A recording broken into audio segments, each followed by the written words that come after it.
Hi everyone, today I'm excited to share with you a super easy and very tasty meatless stew made with chickpeas. This amazing legume goes by many names. Nokhod in Farsi, garbanzo, chickpea or gram, but no matter what you call it, it's always delicious.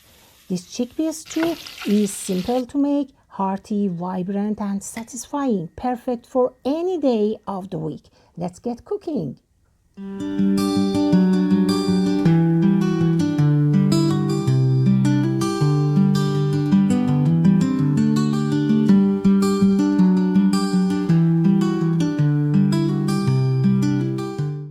Let's get started by looking at the ingredients.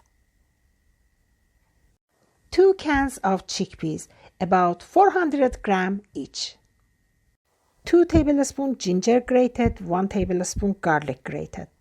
A handful of fresh coriander leaves and 5-6 cherry tomatoes cut in half.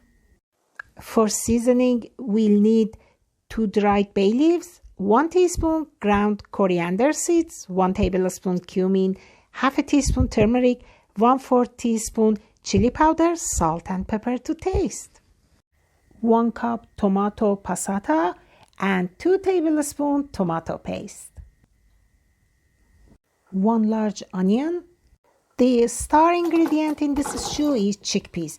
In Farsi they are called nokhod and they are also known as chana, garbanzo or gram in other languages. Start by draining 2 cans of chickpeas in a colander. Take 1 cup of the drained chickpeas, place them in a separate dish and set them aside for later.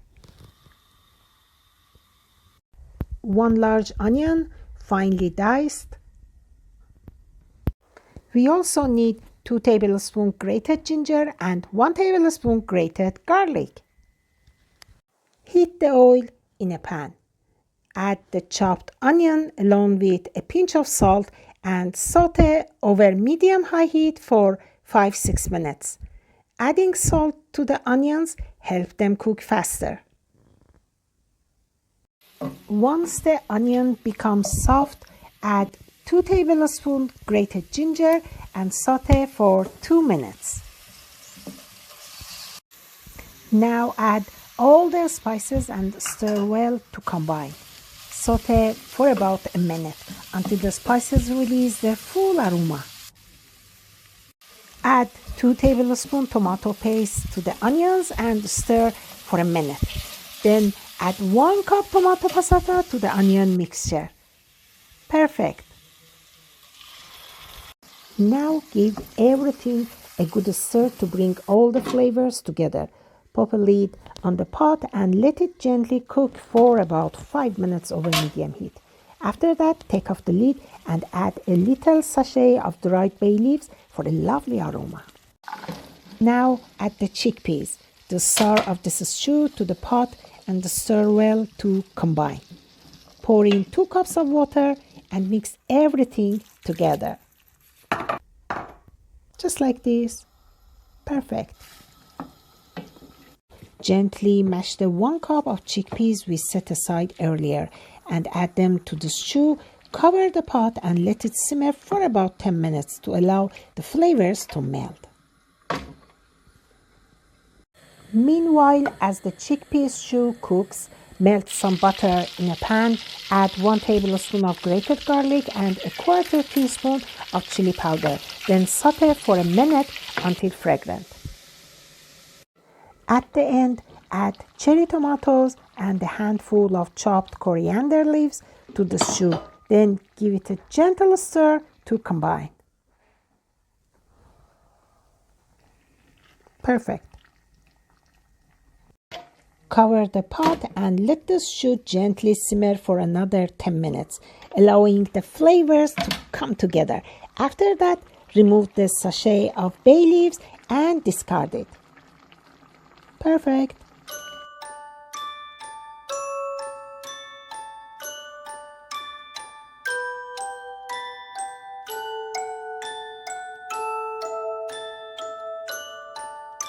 Okay, our chickpea stew is ready, and keep in mind add more water as needed to reach your desired consistency. I prefer this stew to be quite thick. And using fresh coriander leaves is one of the simplest ways to add wonderful aroma and flavor to this dish. Hey everyone, we have finally reached the last step of my chickpea stew recipe, and I'm so excited to show you how to serve this delicious dish. This is Rozina here. Scoop a generous portion of the chickpea stew onto a plate, letting its rich and comforting aroma fill the room and invite everyone to the table. Top it up with some buttery garlic for an extra burst of flavor. If you like it a bit spicier, feel free to add more chili powder or cayenne pepper to the butter mixture. Then stir in some cream and sprinkle freshly chopped coriander leaves on top to add a fresh touch. This stew goes perfectly with flatbreads like pita, basmati rice, or even quinoa and couscous. Pair it with any vegetable dish.